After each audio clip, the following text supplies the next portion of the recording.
Mga idol, magandang hapon po sa inyo. Ano, paksiw ako ng tulingan.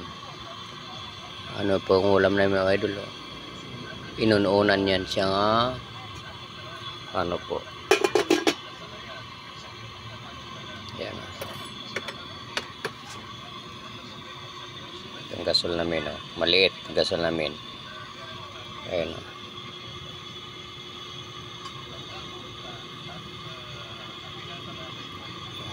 Paksiw lang muna tayo. Kasi,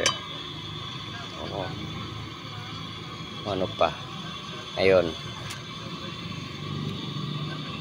Wala na ang kwarta, wala nang pera pang bali. Isda muna. Mga idol, takipar muna natin.